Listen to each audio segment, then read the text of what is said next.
Hello বন্ধুরা, তোমরা কেমন আছো? আশা করি সবাই ভালো আছে। আজকে দেখো বন্ধুরা, আমি খাসির মাংস করব। আমি ধুয়ে নুন হলুদ মাখিয়ে নিয়েছি। দেখো তেলটা গরম হয়ে গেছে, এবার আমি পেঁয়াজগুলো দিয়ে দেবো। দেখো আমি আলুগুলো কেটে ধুয়ে ভেজে নিয়েছি। দেখো মশলাটা করা হয়ে গেছে, আমি এটা শিলনোড়াই করেছি। এখানে আছে পেঁয়াজ বাটা, কাঁচা লঙ্কা জিরা বাটা, এখানে শুকনো লঙ্কাও দিয়েছি, আদা রসুন বাটা।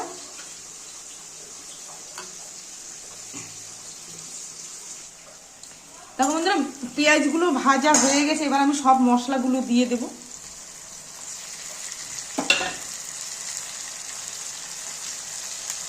দেবো হলুদ গুঁড়ো,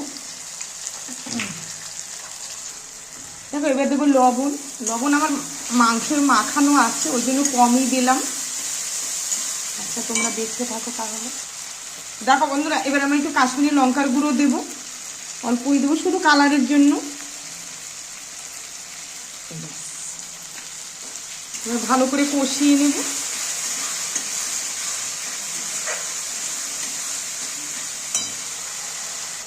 দেখো মশলাটা কষানো হয়ে গেছে, এবার মাংসগুলো দিয়ে দেবো সব।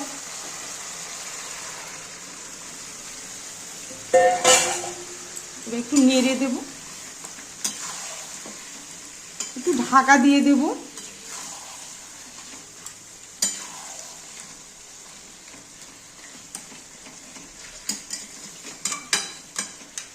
আচ্ছা তাহলে তোমরা দেখতে থাকো। দেখো বন্ধুরা, আমি না মাংসটাকে ঢেকে দিয়েছিলাম।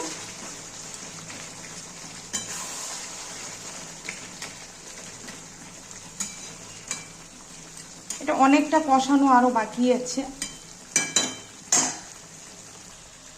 দেখো বন্ধুরা, কষানো হয়ে গেছে, এবার আমি আলুগুলো দিয়ে দেব।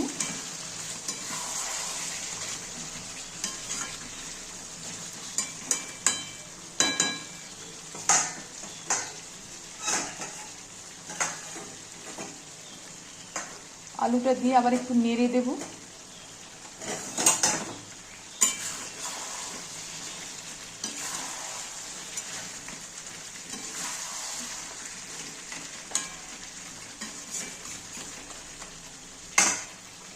দেখো মাংসটা প্রায় হয়ে আসছে, আরেকটু হলে নামিয়ে দেব। দেখো মাংসটা হয়ে গেছে, আমি একটু শাহি গরম মশলা দেব।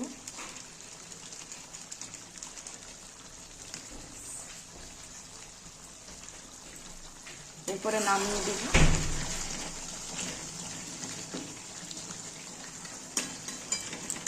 হয়ে গেছে। দেখো বন্ধুরা, আমি নামিয়ে দিয়েছি। খুব সুন্দর কালার আসছে।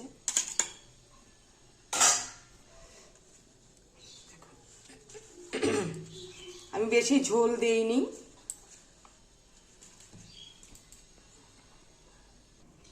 দেখো বন্ধুরা, তোমাদের যদি ভালো লাগে লাইক শেয়ার কমেন্ট করো, চ্যানেলকে সাবস্ক্রাইব করো।